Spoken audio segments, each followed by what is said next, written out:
19 minutes into the programme, welcome back. The UK Prime Minister has refused to say whether she was aware of a missile test failure shortly before MPs voted on whether to renew Britain's nuclear deterrent and spend around £40 billion on it. Last week, Theresa May faced some uncomfortable questions during an interview with the BBC.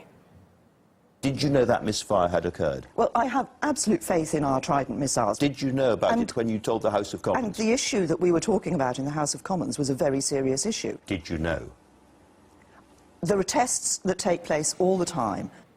Soon after the interview, Downing Street confirmed that the Prime Minister was briefed about last year's missile test when she came into office, but the reports of missile malfunction were not confirmed. On Monday, the UK's Defence Secretary found himself in the spotlight in Parliament.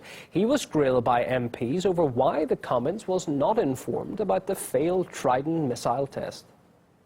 When the Minister and when the Prime Minister were made aware of the problem, had with the present Prime Minister about this test. Why was this information deliberately kept from Parliament and the British public? Who made the decision to keep this incident quiet? Can the Secretary of State tell me, when did he first find out about this missile failure? Was it he who informed the new Prime Minister about the failure? Had the government any doubt at that time of the safety, capability or effectiveness of our nuclear deterrent, it would not have brought the motion before the House. Trident is the UK's nuclear defence system based in Scotland. It's comprised of 4 nuclear-armed submarines, but they're approaching the end of their working lives and are due for decommissioning in the next decade. Despite enormous costs, last summer the UK Parliament voted overwhelmingly to renew the system. RT's Anastasia Cherkina reports.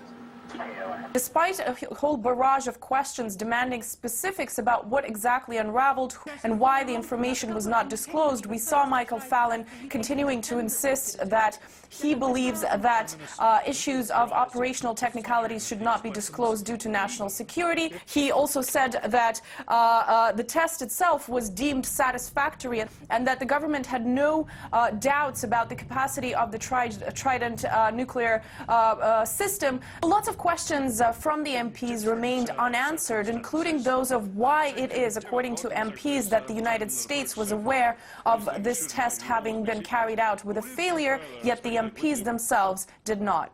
Should we believe the White House official confirmed that the missile did auto-self-destruct off the coast of Florida?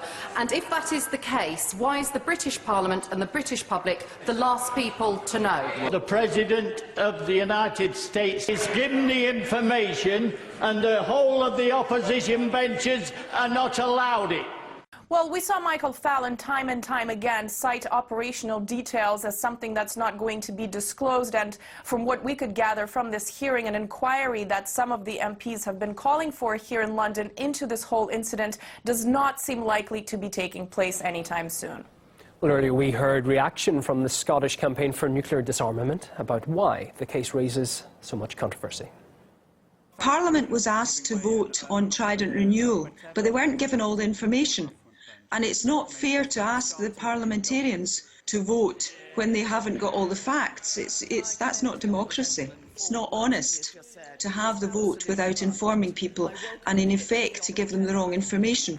It's not just a controversial, it's politically controversial, but it's also controversial in terms of the money that's being spent on it and whether it's effective and how well it's being run. The cost has doubled in the last 10 years. It's not normal to live next to nuclear weapons. It's not normal to threaten other countries.